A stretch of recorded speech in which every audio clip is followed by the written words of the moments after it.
Welcome, problem solving fans, to another problem of the day. And this one is all about finding the area of a shape that's being drawn on a grid. Now, it would be very easy to dive in here and find the area of this shape and just go, well, that's 1 square, 2 squares, 3 squares, 4 squares, 5 squares, and half a square. Therefore, it is 5.5 centimeters squared. But if you did that, that will be total nonsense, because we would be assuming that each square is worth 1 centimetre squared.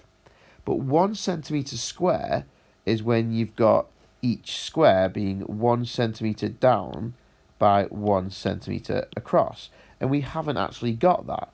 That's what we're used to. A lot of questions like this normally have each square being worth 1 centimetre squared. But this time, it says that each square is 2 centimetres by 2 centimetres.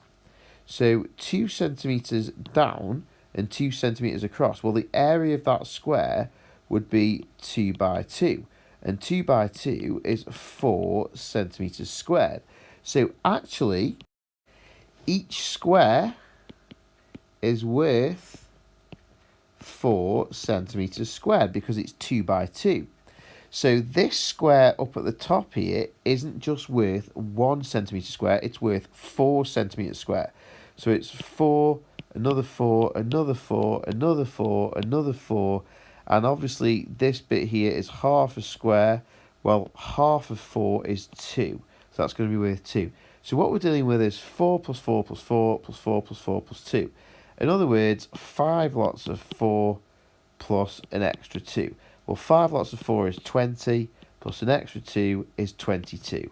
So the final answer is not 5.5, it is 22 centimetres squared. Just be careful of that question, because it would be very easy to dive in without reading the very first line that each square is a 2 by 2 centimetre square.